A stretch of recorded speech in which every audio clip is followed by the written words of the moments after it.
Wabarakatuh. Selamat pagi untuk seluruh peserta yang telah hadir berpartisipasi pada kegiatan diseminasi calon guru penggerak Angkatan 7 Kabupaten Ngerekang yang dilaksanakan pada hari ini, Selasa 8 Februari 2023, bertempat di UPT SMP Negeri 7 Alam. Mengawali kegiatan kita pada pagi hari ini, pertama-tama, marilah bersama kita memanjatkan puji dan syukur kita kehadirat Allah Subhanahu wa Ta'ala atas berkat dan rahmat-Nya sehingga kita masih diberi kesempatan, kesehatan, sehingga dapat melaksanakan segala aktivitas kita sampai pada pagi hari ini. Selanjutnya, salam dan salawat kita kirimkan kepada baginda Rasulullah Muhammad SAW, kepada keluarganya, sahabat-sahabatnya, tabi'in-tabi'innya, dan mudah-mudahan sampai kepada kita sekalian yang tetap taat dalam menjalankan ajaran yang dibawakan oleh beliau. Amin ya rabbal alamin. Adapun susunan acara yang akan kita lalui pada kegiatan diseminasi modul 1-4 budaya positif oleh calon guru penggerak Angkatan 7 Kabupaten Ngerekang tahun 2023, diantaranya 1. Pembukaan, yang kedua sambutan oleh Bapak Kepala Sekolah UPT SMP Negeri 7 Alam, 3. Pemaparan konsep terkait budaya positif oleh calon guru penggerak Angkatan ke-7 Kabupaten Ngerekang, yakni Ibu Irmawati Eni SPD berkolaborasi bersama Ibu Fahira SPD MPD. Keempat, diskusi dan tanya jawab. Kelima, penutup. Hadirin yang kami hormati, demi memanfaatkan waktu, marilah kita membuka acara bersama-sama dengan membaca basmalah. Bismillahirrahmanirrahim. Selanjutnya, acara kedua, sambutan oleh Bapak Kepala Sekolah UPT SMP Negeri 7 Alam. Dengan hormat, disilakan.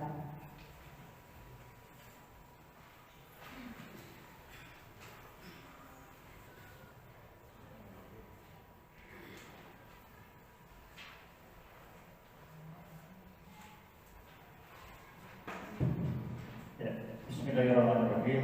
Assalamualaikum warahmatullahi wabarakatuh.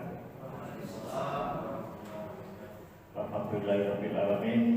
Rabbi shrah li sadri wa yassir li amri wahlul 'uqdatam min lisani yafqahu qawli. Asyhadu an la ilaha illallah wa la syarika lah wa asyhadu anna Muhammadan abduhu wa rasuluh. Amma ba'd. Bapak Ibu yang saya hormati, terkhusus kepada rekan kita calon guru penggerak yang saya banggakan, puji syukur senantiasa kita panjatkan kehadirat Allah Subhanahu wa Ta'ala. Rekan, pada kesempatan yang berbahagia ini kita berkumpul dalam kegiatan diseminasi penerapan budaya positif seperti yang ditampilkan di atas. Selanjutnya, salawat atas junjungan Nabi besar Muhammad SAW. Mudah-mudahan kebahagiaan, kesejahteraan senantiasa tercurah kepada beliau, kepada keluarganya, sahabat-sahabatnya, dan mudah-mudahan sampai kepada kita semua yang insyaallah tetap komitmen dengan ajaran yang dibawakan oleh beliau. Salam. Bapak Ibu yang saya hormati, kegiatan diseminasi pada hari ini adalah sesuatu sebenarnya yang saya tunggu-tunggu, penerapan budaya positif di sekolah. Seperti yang kita sama pahami semua bahwa budaya adalah sebuah kebiasaan, dan untuk merubah kebiasaan itu butuh proses, butuh waktu lama, sehingga perlu untuk dijalankan, sehingga apa yang kita harapkan akan terbentuk dengan sendirinya. Budaya positif dalam hal ini itu terfokus kepada kegiatan-kegiatan di sekolah, ya, yang pada ujung-ujungnya akan berdampak kepada bagaimana membelajarkan siswa kita di sekolah. Ya. Saya ulangi, budaya positif yang akan dibawakan oleh calon guru penggerak di sini adalah bagaimana supaya pembelajaran di sekolah ujung-ujungnya akan berdampak kepada siswa. Tetapi itu nantinya akan dibahas sendiri oleh ibu calon guru penggerak kita. Yang lebih saya tekankan di sini budaya positif kita, dan mudah-mudahan masuk ke dalam bahagian dari materi diseminasi sebentar. Di depan kita ada 2 orang, ada ibu 2 orang, insya Allah akan membimbing kita semua bagaimana supaya kita bisa bergerak, jangan mau digerakkan. Ya, saya kira itu. Mudah-mudahan kegiatan ini tidak terlalu mengganggu PBM. Mohon maaf atas kesemuanya. Terima kasih atas perhatiannya. Saya akhiri dengan Allah yang kita dimai. Assalamualaikum warahmatullahi wabarakatuh.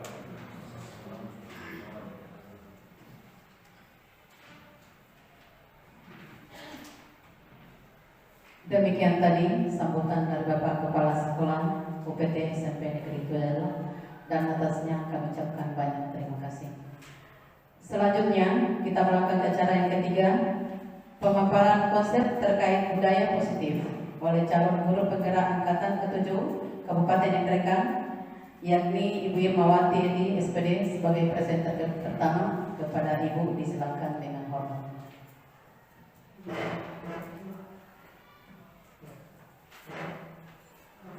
Bismillahirrahmanirrahim. Assalamualaikum warahmatullahi wabarakatuh.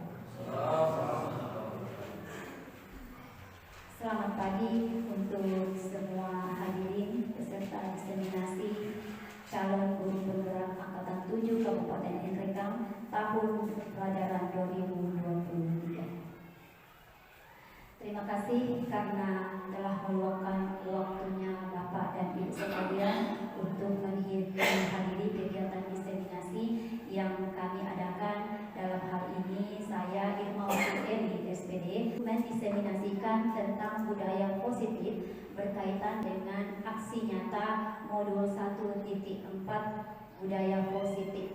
Jadi perlu kami sampaikan sebelumnya di sini bahwa kegiatan yang kami adakan pada hari ini sama sekali tidak bermaksud atau tidak berniat untuk menggurui Bapak dan Ibu sekalian. Karena kami sangat percaya bahwa Bapak dan Ibu sekalian yang ada di sekolah ini adalah guru-guru hebat. Ya. Jadi Bapak dan Ibu yang ada di SMP Negeri 7 Allah ini adalah guru-guru yang profesional yang sudah malang melintang dalam menghadapi murid-murid kita. Dan kami juga percaya bahwa Bapak dan Ibu guru yang ada di sekolah ini sudah banyak makan garam dalam melaksanakan proses pembelajaran kepada peserta didik kita.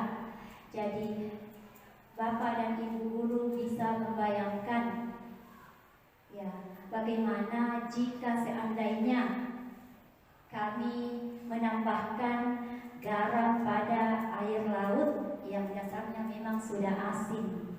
Ya, seberapa banyak pun kadar garam yang kami tambahkan, rasanya tetap akan asin. Seperti itu Bapak dan Ibu. Jadi, adapun tujuan dari kegiatan diseminasi budaya positif yang kami lakukan pada hari ini semata-mata adalah untuk berbagi pengalaman dan pengetahuan yang kami dapatkan selama mengikuti pendidikan calon guru penggerak angkatan 7 yang sampai hari ini baru sampai pada modul 1 dan insya Allah akan dilanjutkan ke modul 2 dan modul 3 yang direncanakan akan berakhir pada bulan Mei tahun 2023. Itu sebagai pengantar dari kami.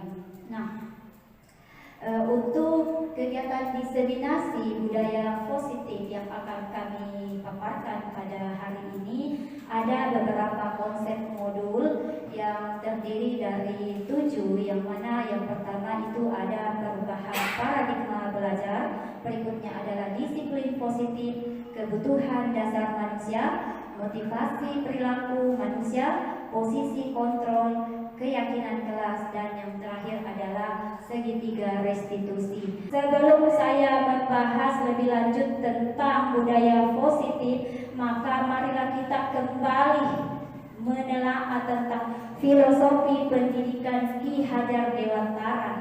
Ya, Bapak dan Ibu pasti sudah sering sekali mendengar tentang filosofi pendidikan Ki Hajar Dewantara. Bahkan di setiap kegiatan MGMP yang diadakan oleh setiap mata pelajaran itu mungkin sebagai pengantar diselipkan tentang filosofi pendidikan Ki Hajar Dewantara. Betul Bapak dan Ibu?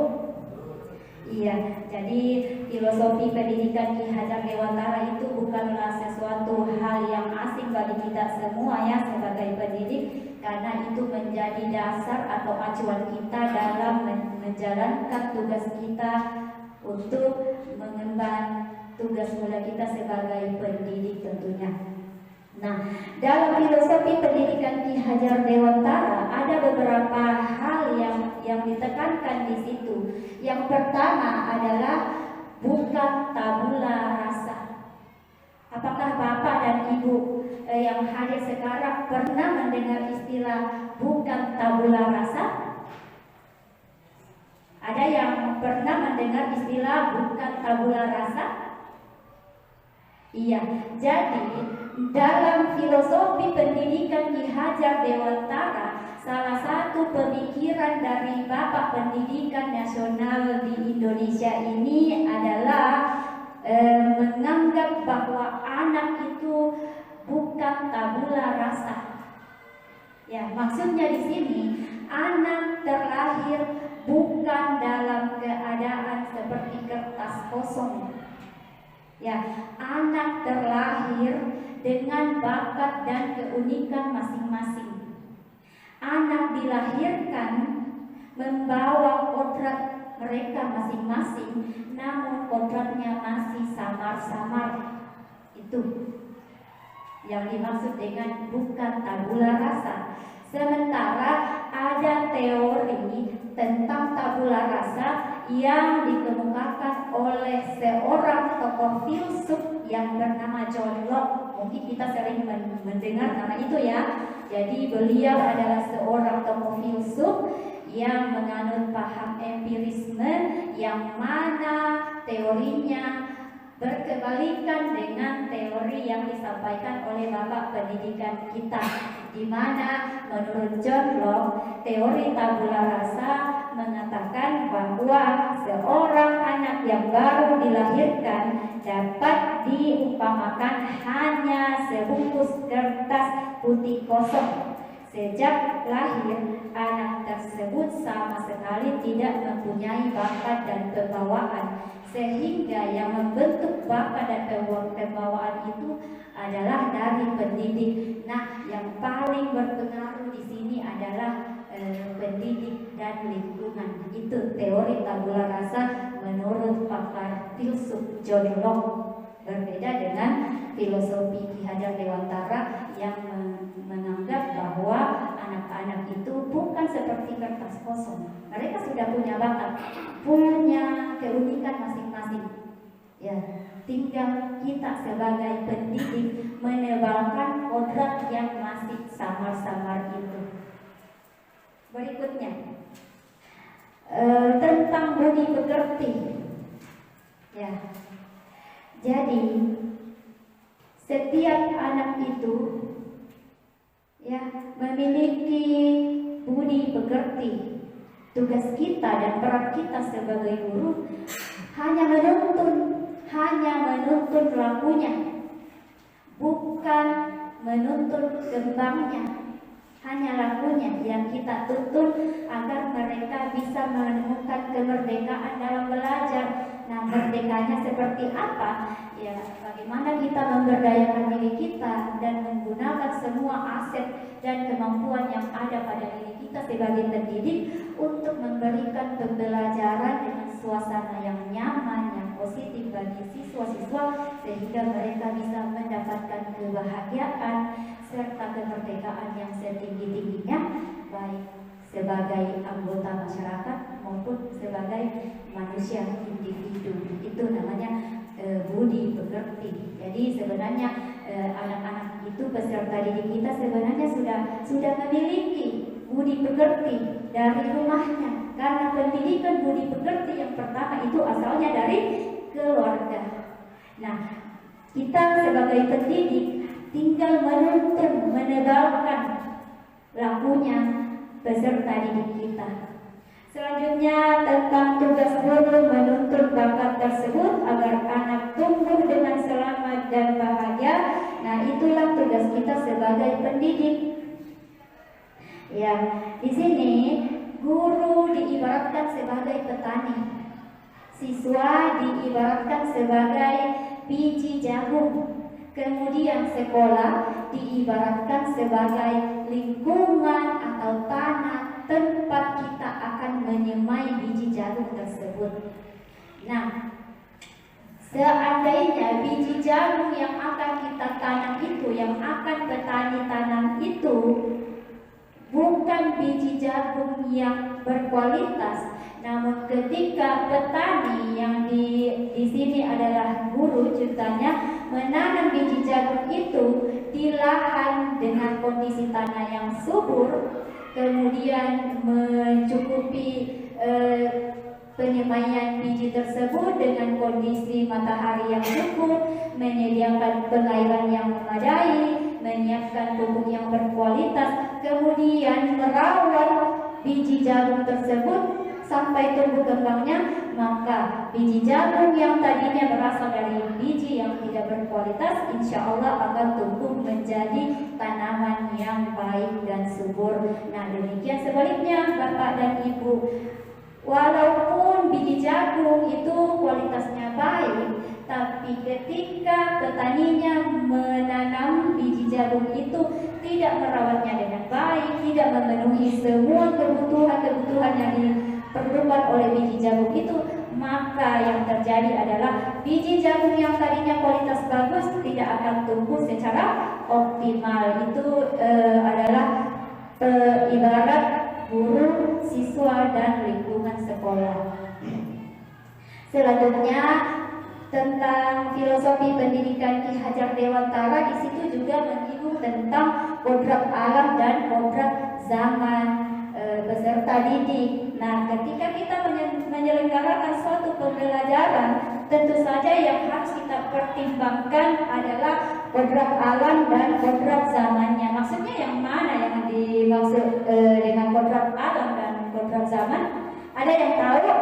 Mungkin Bapak dan Ibu sudah sering sekali mendengar istilah ini pada kegiatan MGMP.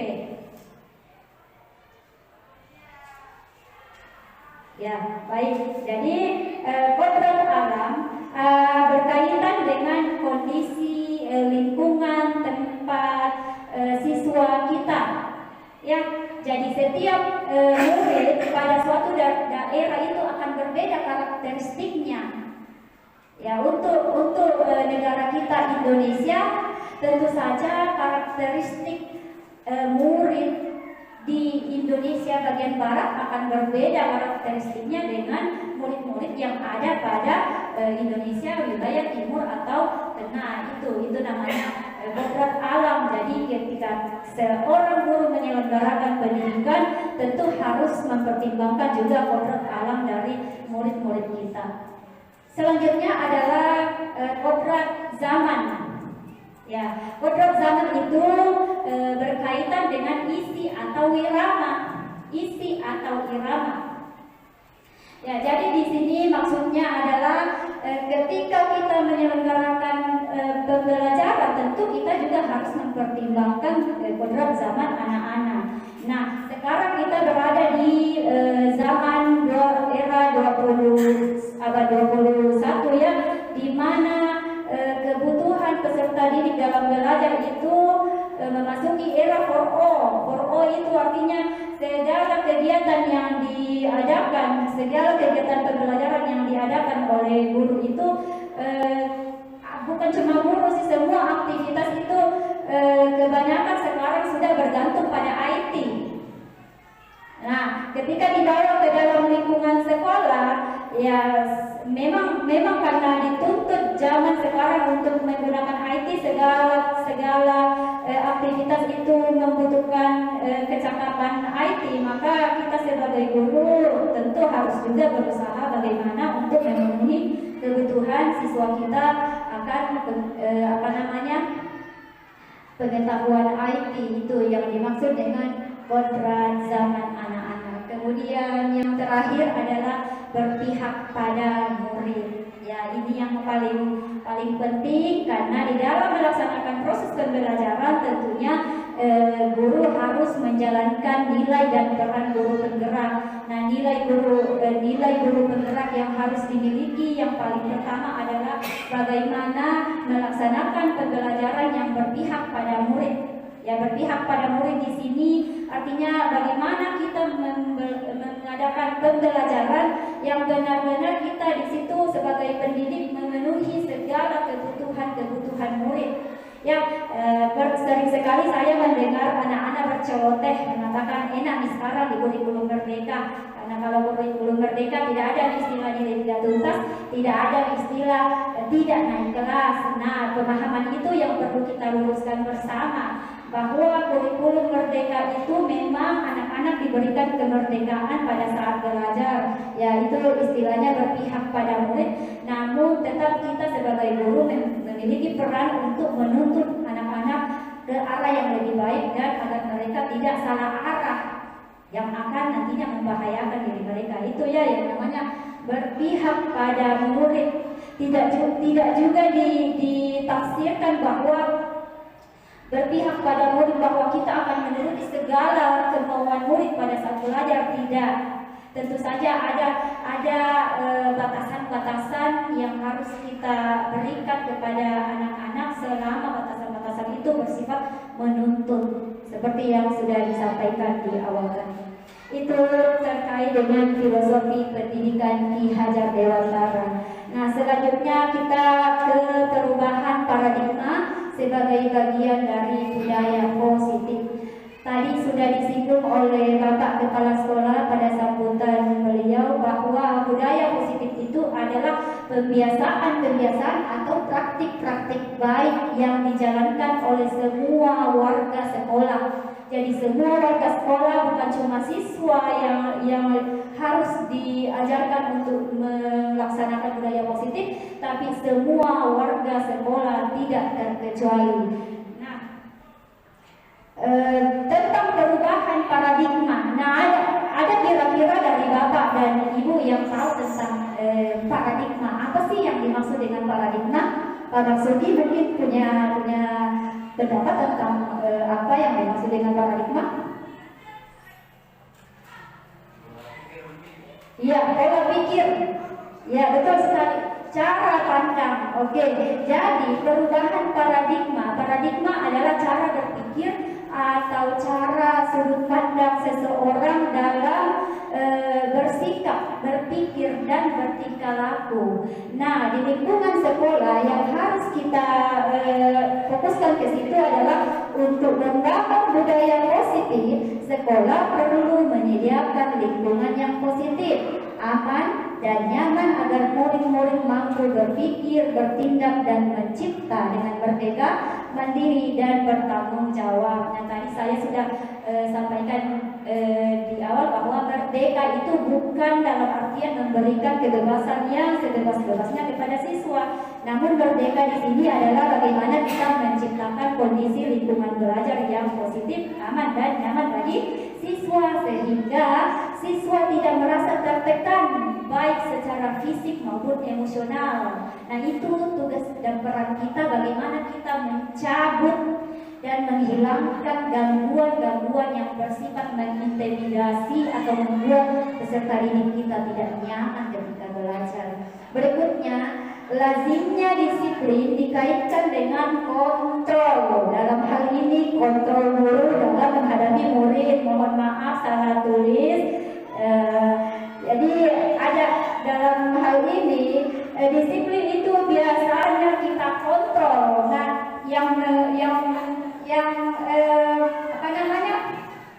mengambil peran mengontrol di sini adalah guru. Iya. Jadi posisi kontrol guru itu sebenarnya ada 5 dalam mendisiplinkan siswa ya. Tapi untuk lebih jelasnya nanti akan dijelaskan oleh rekan kolaborasi saya Ibu Bahira SPD MPD. Next. Nah, sekarang kita masuk ke inti dari kegiatan diseminasi kita pada hari ini, yakni budaya positif. Tadi dikatakan bahwa budaya positif adalah praktik-praktik atau kebiasaan-kebiasaan baik. Nah, budaya positif adalah nilai-nilai, keyakinan, dan kebiasaan-kebiasaan di sekolah yang berpihak pada murid agar dapat berkembang menjadi pribadi yang kritis, penuh hormat, dan bertanggung jawab. Hal ini sesuai dengan tujuan pendidikan menurut Ki Hajar Dewantara, yaitu menuntut anak dengan segala kodrat yang ada pada mereka untuk mencapai keselamatan dan kebahagiaan yang setinggi-tingginya. Itu jadi tujuan pendidikan menurut Ki Hajar Dewantara. Selanjutnya kita ke disiplin. Ya, jadi untuk membangun budaya positif, tentunya sekolah perlu menyediakan lingkungan yang positif. Nah, bagaimana agar lingkungan yang positif itu bisa tercipta? Tentunya kita harus memulai dari disiplin yang positif. Nah, apakah selama ini pendisiplinan kita terhadap murid-murid di sekolah tercinta kita ini sudah efektif, atau perlu ada yang ditinjau ulang? Kemudian apa sebenarnya arti dari kata disiplin itu sendiri? Kemudian apa kaitan antara nilai-nilai kebajikan yang universal atau sifat-sifat positif manusia yang merupakan tujuan mulia yang ingin dicapai setiap individu. Nah, di slide sudah ditampilkan bahwa kata disiplin dikaitkan dengan tata tertib. Kemudian ketika kita melihat kata disiplin, yang muncul di benak kita adalah kepatuhan terhadap aturan. Nah, kata disiplin sering juga dihubungkan dengan hukuman, padahal memang antara hukuman dengan disiplin itu berbeda, Pak. Berbeda, Ibu. Nah, lanjut. Oke, seseorang yang memiliki disiplin diri berarti mereka bisa bertanggung jawab terhadap apa yang dilakukannya karena mereka mendasarkan tindakan mereka pada nilai-nilai kebajikan yang universal. Jadi seseorang di sini bertindak atau berperilaku tentu ada yang mendasari, ada yang memotivasi. Nah, salah satunya karena ingin mereka ingin menghargai diri mereka sendiri sesuai dengan nilai-nilai kebajikan yang mereka percaya. Itu yang dimaksud dengan disiplin diri. Kemudian kita beralih ke teori motivasi perilaku manusia. Nah, sebelum saya memaparkan tentang teori motivasi perilaku manusia, nah mari kita bertanya kepada diri kita sendiri, bagaimana kita berperilaku? Mengapa kita melakukan segala sesuatu? Kemudian, apakah kita melakukan sesuatu karena dorongan? Dorongannya bisa saja karena ingin mendapatkan senyuman barangkali ketika kita bertemu. Apakah kita melakukan sesuatu karena termotivasi ingin mendapatkan imbalan, atau kita melakukan sesuatu atau kita berperilaku karena kita menghindari ketidaknyamanan atau hukuman? Nah, tentu yang tahu alasannya Bapak dan Ibu sendiri.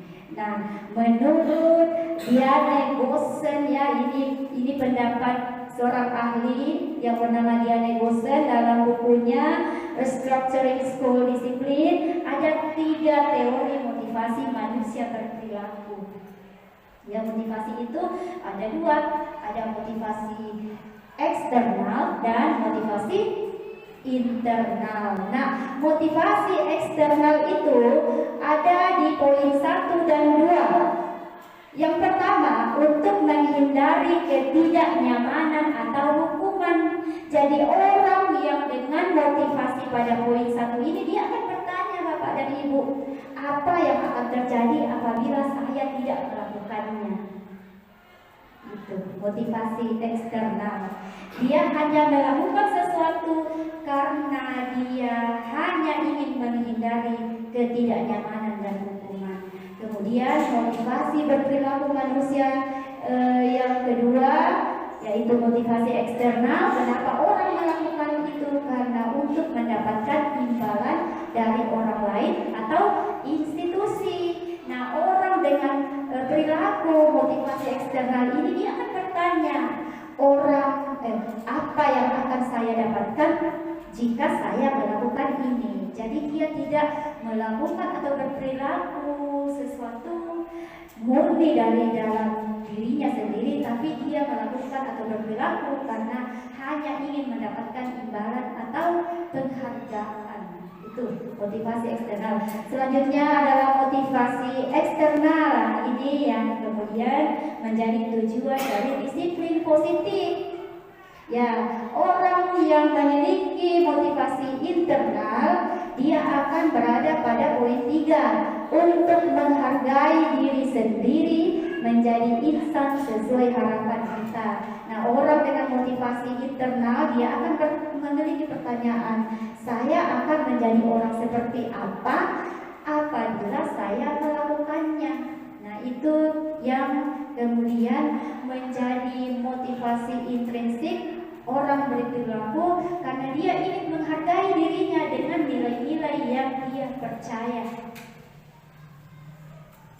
Selanjutnya ke keyakinan kelas.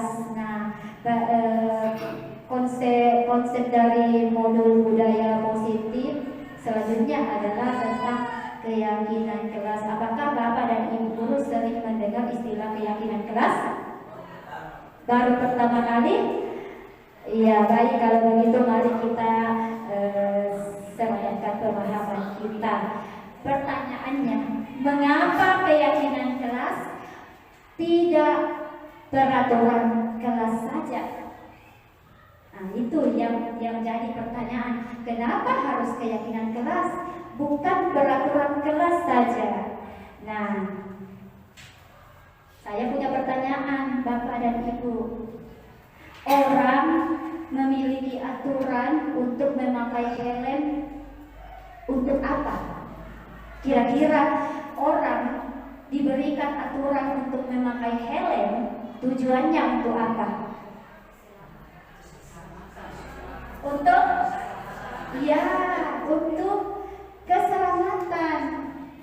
Ya, jadi contoh saya itu setiap hari ketika beraktivitas menggunakan kendaraan roda 2 dalam hal ini motor, saya itu tidak lepas dari helm. Kenapa saya menggunakan helm?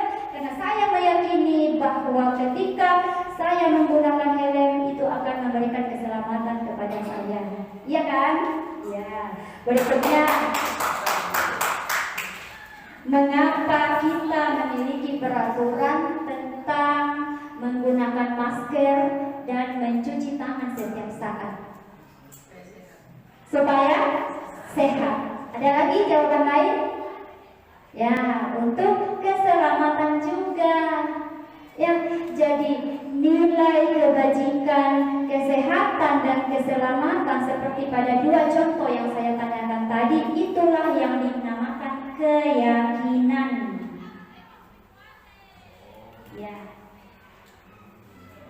Nah, sekarang kita lihat keyakinan kelas, karena kita konteksnya berada di lingkungan sekolah ya, jadi kita akan membahas tentang keyakinan kelas yang tadinya berupa keyakinan pada seorang individu, kita bawa ke keyakinan kelas. Keyakinan kelas adalah nilai-nilai kebajikan atau prinsip-prinsip universal yang disepakati bersama secara universal, lepas dari latar belakang suku, negara, bahasa, dan agama. Nah, menurut dosen tahun 1998, suatu keyakinan akan lebih memotivasi seseorang dari dalam. Seseorang akan lebih bersemangat untuk menjalankan keyakinannya daripada hanya sekedar mengikuti serangkaian peraturan. Itu teorinya yang dikemukakan oleh dosen. Nah, ketika kita membawa keyakinan kelas ke dalam lingkungan sekolah, bahwa ternyata keyakinan kelas itu erat kaitannya dengan motivasi berperilaku siswa. Jadi siswa akan lebih termotivasi apabila mereka memiliki keyakinan-keyakinan yang mereka percaya. Tidak hanya mengikuti serangkaian peraturan yang secara tertulis, yang sebenarnya mereka tidak tahu apa peraturan itu. Tapi mau tidak mau mereka harus mengikutinya karena didasari oleh motivasi eksternal, menghindari ketidaknyamanan dan hukuman. Tapi kalau keyakinan itu bersumber dari diri mereka sendiri, apa yang mereka percayai, bahwa ketika mereka melanggar keyakinan yang mereka percaya, tentu saja itu sama dengan mereka tidak menghargai diri mereka sendiri. Tuh, namanya keyakinan kelas.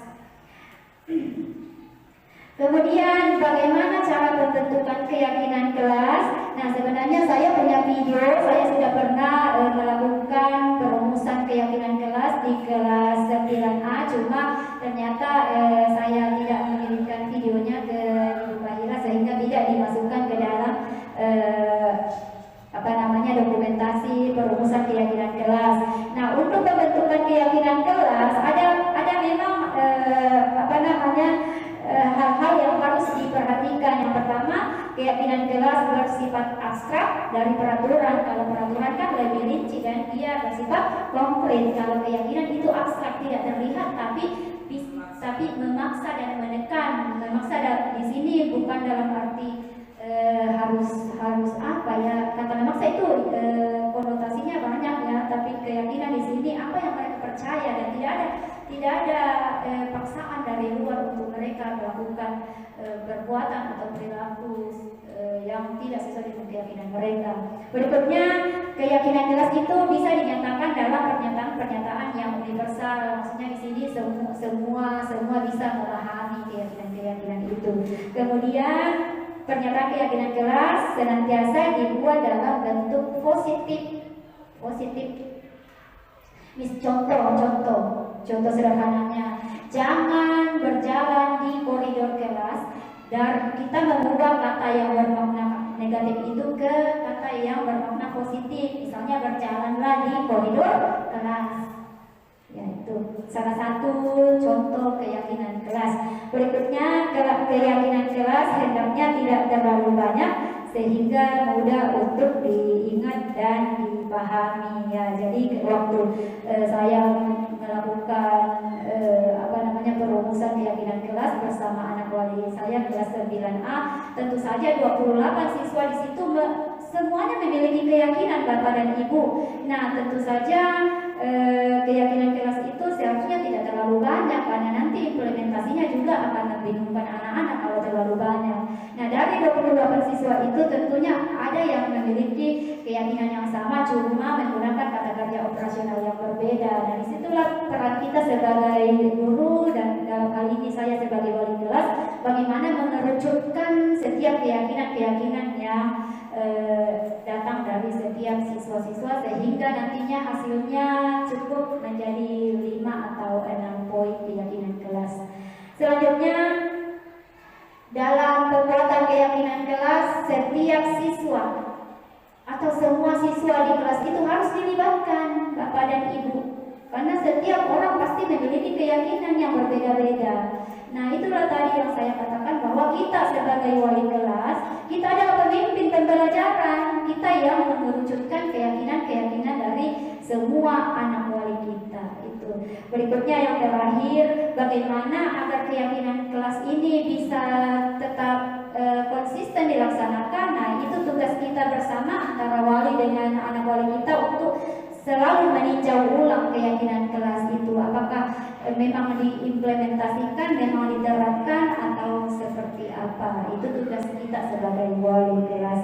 Nah, untuk beberapa bentuk keyakinan kelas itu bisa beriman, bertakwa kepada Tuhan Yang Maha Esa dan berakhlak mulia, kemudian mandiri, bernalar kritis, berkebinekaan global, bergotong royong, tanggung jawab, sopan dan santun. Saya kira itu semua sebenarnya sudah dilakukan oleh semua siswa-siswa kita di sekolah ini. Cuma kita perlu mengkhususkan bahwa karena jumlah siswa kita itu banyak, Bu. Tidak mungkin kita bisa mengatur semua siswa yang jumlahnya ratusan. Nah, di sini keyakinan kelas itu lingkupnya hanya di dalam kelas, dan kita sebagai wali kelas kita yang harus ikut andil di situ bersama anak wali kita. Nah, bagaimana? Pertanyaannya, bagaimana jika ada dari anak wali kita atau siswa-siswa yang melanggar keyakinan kelas yang telah disepakati? Nah, itulah kelebihan dari keyakinan kelas. Demikian mungkin pemaparan materi budaya positif dari saya. Untuk selanjutnya saya kembalikan ke Ibu Moderator. Terima kasih. Assalamualaikum warahmatullahi wabarakatuh.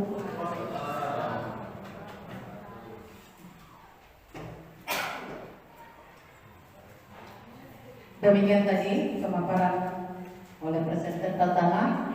Mudah-mudahan apa yang disampaikan dapat kita pahami. Kita melangkah ke acara yang keempat, yaitu diskusi dan tanya jawab. Mohon maaf Bapak Ibu, saya duduk. Kepada Bapak Ibu yang ingin bertanya, silakan dipersilakan. Kita mulai dari Pak Nahudin dulu.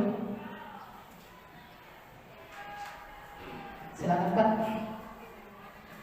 Ya, terima kasih. Pemaparan dari materi yang disampaikan tadi oleh presenter 1 dan presenter 2 sangat bagus sekali dan sangat diharapkan di sekolah kita. Langsung saja saya mau bertanya, mohon maaf Bu, terkadang di sekolah kita ada siswa yang selalu mengulangi kesalahan-kesalahan yang sama, bahkan terkesan tidak mau ditegur. Meskipun dikasih sanksi atau hukuman, masih saja mengulangi seperti itu. Nah, pertanyaan saya, apakah pemberian hukuman memang dianggap jitu atau memang dibutuhkan untuk memberikan efek jerah? Seperti itu pertanyaan saya, Bu. Kasih.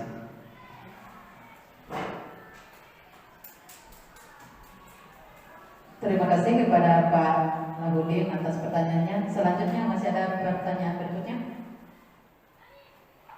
Ibu Haritsa, kepada Ibu Haritsa dulu Pak, mohon maaf. Kepada Ibu disilakan dengan hormat. Assalamualaikum warahmatullahi wabarakatuh. Jadi menarik sekali ini tentang budaya positif yang dipaparkan oleh kedua pemateri. Dari awal saya ikut, saya mengatakan bahwa ini adalah sebuah kegiatan yang dimana dalamnya banyak ilmu yang saya dapatkan. Jadi saya sangat tertarik dengan cara penyelesaian masalah yang tadi dipaparkan oleh Ibu berdua tentang restitusi. Jadi kalau tidak salah ingat saya tadi mendengarkan tentang segitiga restitusi dalam menyelesaikan permasalahan yang dihadapi oleh siswa. Pertanyaan saya, apakah dalam melakukan restitusi kepada peserta didik yang melakukan pelanggaran kedisiplinan harus menggunakan ketiga tahapan restitusi tadi? Jadi itu pertanyaan saya, apakah ketiga-tiganya yang sudah dilakukan dan bagaimana dengan urutannya? Ya, apakah harus berurut dari urutan pertama dan terakhir? Saya kira itu pertanyaan saya. Terima kasih atas kesempatan yang diberikan. Selanjutnya, terima kasih kepada Bapak Ibu yang sudah mengajukan pertanyaan. Pada dasarnya kita semua banyak pertanyaan, saya juga banyak pertanyaan karena ilmunya saat ini sangat mendorong saya dan betul-betul mengevaluasi diri saya bahwa ternyata di gerakan guru penggerak nanti sangat berbeda jauh dengan yang saya lakukan selama ini. Jadi mohon maaf kepada guru penggerak. Jadi saya salah satunya mungkin yang perlu bimbingan ke depan. Tapi karena kita dibatasi waktu Bapak Ibu, jadi mungkin sampai di sini dulu yang pertanyaan. Nanti kalau masih ada waktu kita tambahkan pertanyaannya. Dan kepada Ibu pemateri berdua, kami silakan untuk menjawab pertanyaan dari rekan-rekan kita. Silakan.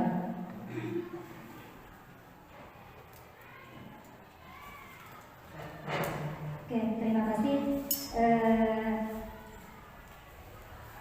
Saya akan mencoba menjawab pertanyaan dari beberapa teman. Dan kita bisa menyimpulkan bahwa memang ada siswa kita yang kenakalannya luar biasa, berperilakunya itu luar biasa. Dan kadang kita dibuat bingung mau dihadapi dengan cara apa si anak ini agar dia jerah melakukan perbuatannya.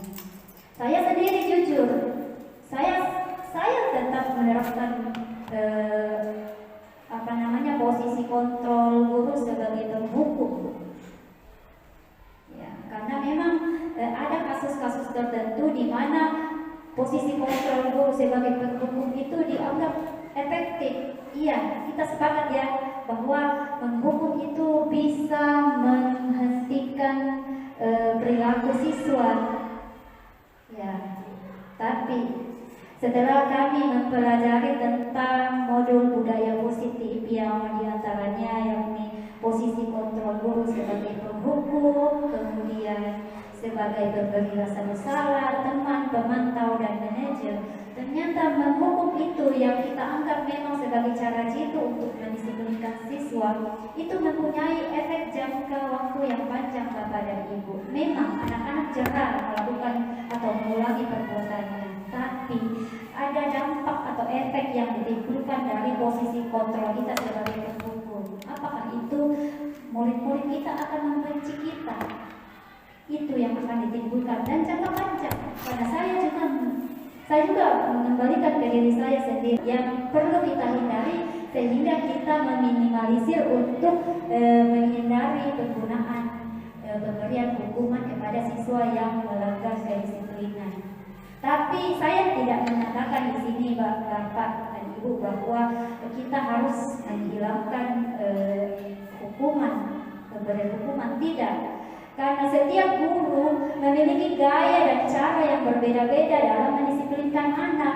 Jadi silahkan Bapak dan Ibu guru menggunakan posisi kontrol yang menurut Bapak Ibu efektif untuk mendisiplinkan anak. Cuma secara teorinya yang kami dapatkan pada modul 1.4 budaya positif, posisi kontrol guru sebagai manajer dianggap sebagai posisi kontrol guru yang sangat ideal karena di situ posisinya guru menguatkan siswa, kemudian memberikan efek jangka panjang di mana siswa berpikir positif terhadap guru tersebut. Kemudian siswa dengan posisi kontrol guru sebagai manajer dibuat nyaman. Siswa tidak merasa tertekan, tidak merasa terpaksa. Kita mengembalikan tanggung jawab untuk memperbaiki kesalahan yang telah diperbuat oleh siswa yang melanggar peraturan atau kedisiplinan. Jadi bukan kita guru yang memperbaiki kesalahan, tapi kita memberikan kesempatan kepada siswa yang melakukan pelanggaran itu untuk memperbaiki kesalahannya dengan cara apapun, dan tetap kita mengawal dan menuntut siswa itu. Nah, itulah kenapa ada istilah segitiga restitusi. Jadi restitusi itu adalah langkah yang diambil oleh guru untuk mendisiplinkan anak. Nah, restitusi itu ada 3 tahapan. Dan tadi pertanyaan dari Ibu Arisa, maaf untuk Ibu Arisa, saya sekalian mengaitkan antara segitiga restitusi ya. Apakah setiap pelanggaran yang dilakukan oleh siswa harus diperbaiki atau harus ditangani dengan menggunakan segitiga restitusi? Nah, tentu tidak selamanya 3 tahapan restitusi itu harus kita gunakan. Tergantung dari berat ringannya pelanggaran yang dilakukan oleh siswa tersebut. Contoh yang sering kita alami di dalam kelas, misalnya ada siswa yang selalu atau malas mengerjakan PR. Untuk tahapan 1 itu menstabilkan keadaan, kita bisa menanyakan kepada siswa tersebut, kenapa sampai kamu melakukannya? Tentu kita harus menanyakan dulu alasannya kenapa. Tentu jangan kita langsung memberikan hukuman tanpa kita berusaha dulu untuk mencari tahu kenapa sampai si anak tidak mengerjakan PR-nya. Itu adalah tahapan restitusi bagian 1, menstabilkan keadaan. Kemudian siswa tadi yang tidak mengerjakan PR-nya, kita restitusi dengan mengambil tahapan kedua segitiga restitusi, yaitu menvalidasi tindakan. Apakah dengan si A, kita bisa bertanya pada saat kita melakukan restitusi, kenapa kamu tidak mengerjakan PR-mu? Menurut kamu, kalau kamu tidak mengerjakan PR-mu, apakah itu akan berdampak baik pada nilaimu nantinya? Nah, tentu anak akan berpikir dengan sendirinya, wah, bahaya ini kalau saya tidak mengerjakan tugasku, sementara tugas-tugas itu merupakan bagian dari penilaian itu. Kemudian untuk pelanggaran yang kategori berat memang sangat dianjurkan untuk menggunakan 3 tahapan restitusi yang terdiri dari menstabilkan keadaan dulu. Tentu kita harus panggil dulu, kita stabilkan keadaan dulu. Kenapa, kita cari tahu kenapa sampai si anak ini melakukan perbuatan demikian. Kemudian kita menstabilkan, menvalidasi tindakannya, apakah sudah benar atau salah. Kita tanyakan, apakah perbuatan ini menurut kamu benar atau salah. Nah, kemudian pada tahapan yang ketiga, menanyakan keyakinan, kita akan memberikan kesempatan kepada siswa tersebut untuk memperbaiki kesalahannya. Bukan kita yang perbaiki. Kami ditekankan di sini bahwa bukan kita yang memperbaiki kesalahan anak-anak, tapi kita mengembalikan tanggung jawab ke anak-anak untuk mereka berusaha untuk menemukan sendiri cara untuk memperbaiki pelanggaran yang dilakukan. Berikutnya, memang kita dituntut untuk terus membuka diri dan untuk terus menimba ilmu, menerima setiap tanggapan, kritik dan saran dari teman-teman. Dan saya sangat berterima kasih atas tanggapan dari Ibu tadi terkait dengan keyakinan kelas. Kemudian tentang teori tabula rasa tadi, itu adalah teori dari tokoh-tokoh pendidikan. Jadi bukan saya yang mengatakan, tapi itu adalah teori yang disampaikan oleh tokoh-tokoh pendidikan. Tentunya teori-teori yang mereka kemukakan itu sudah melalui penelitian-penelitian ilmiah. Jadi saya tidak bisa mengatakan bahwa secara dalam agama kita memang manusia itu dilahirkan dalam kondisi fitrah. Iya, memang benar dan kita wajib percaya tentang itu. Tapi ketika kita berbicara tentang filosofi pendidikan Ki Hajar Dewantara, lain lagi yang disampaikan oleh beliau, dan itu kita tidak bisa bantah karena itu mungkin sudah melalui penelitian dan kajian yang ilmiah dan sistematis. Itu dari saya. Kemudian masih tentang hukuman dan penghargaannya, Ibu. Hukuman dan penghargaan itu sebenarnya beda-beda tipis, Ibu. Beda-beda tipis.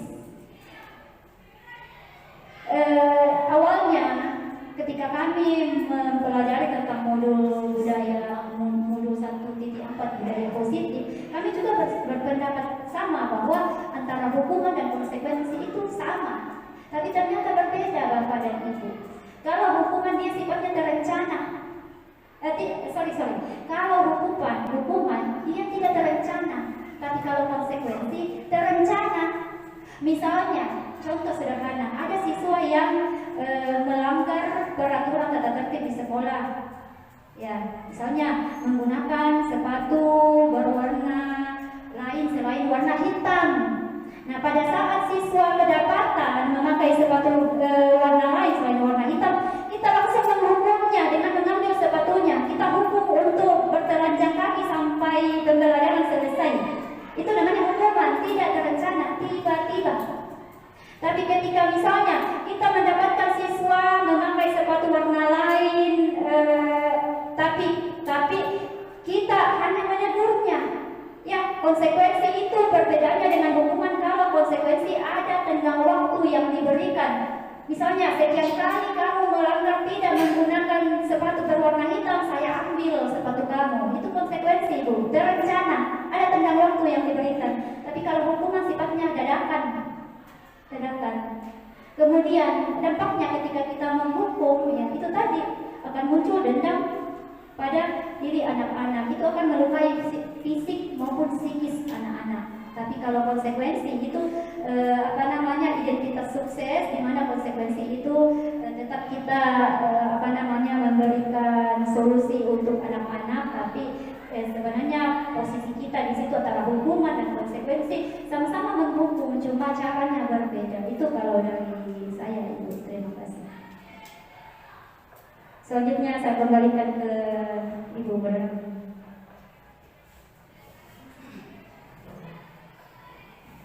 Demikian tadi pemaparan dan tanya jawab yang sudah kita lalui. Mungkin sedikit kesimpulan dari saya bahwa ternyata pemberian hukuman yang tidak terencana terkadang melukai fisikis anak yang berkepanjangan. Jadi di sini juga mungkin saya salah satu yang sering melakukan ini. Mulai hari ini mungkin insya Allah kita berusaha untuk tidak memberikan hukuman yang tidak terencana. Tetapi apabila keyakinan kelas sudah kita lakukan dan tidak berhasil, maka mungkin hukuman yang bersifat mendidik dan tidak melukai psikis dan fisik peserta didik kita mungkin perlu dilakukan. Yang berikutnya, bahwa setelah kita memberikan hukuman, mungkin perlu kita tanamkan kembali kepada anak-anak kita tentang budi pekerti. Karena pada dasarnya anak-anak kita sudah memiliki budi pekerti, tinggal guru sebagai fasilitator yang mengasah budi pekerti itu mengarah ke yang lebih baik, sehingga menjadikan siswa kita menjadi siswa yang sejahtera, bahagia, baik di dunia maupun di akhirat. Yang terakhir, bahwa perlu kita sadari bersama, ingat bersama bahwa ada 5 kebutuhan anak atau 5 kebutuhan manusia yang perlu kita ingat. Bahwa anak itu butuh kebebasan, butuh bertahan hidup, butuh makan, sehingga anak-anak itu memang sebelum kita melakukan atau menerapkan hukuman atau berbagai cara kepada anak kita harus paham dulu apa kebutuhan anak kita yang tidak terpenuhi, sehingga kita bijak dalam mengambil keputusan. Itu barangkali yang sempat saya simpulkan. Mudah-mudahan versi kita sama atau lebih dari saya. Sekian, terima kasih atas kehadiran kita semua, dan mewakili dari kami semua yang ada di depan, mohon maaf yang sebesar-besarnya bila ada salah kata atau salah tingkah kami di depan yang tidak berkenan di hati kita semua. Mudah-mudahan apa yang kita lakukan hari ini dapat kita terapkan bersama dan mengharapkan ridho dari Allah Subhanahu wa Ta'ala. Sekian kegiatan kita hari ini. Billahi taufiq wal hidayah. Wassalamualaikum warahmatullahi wabarakatuh.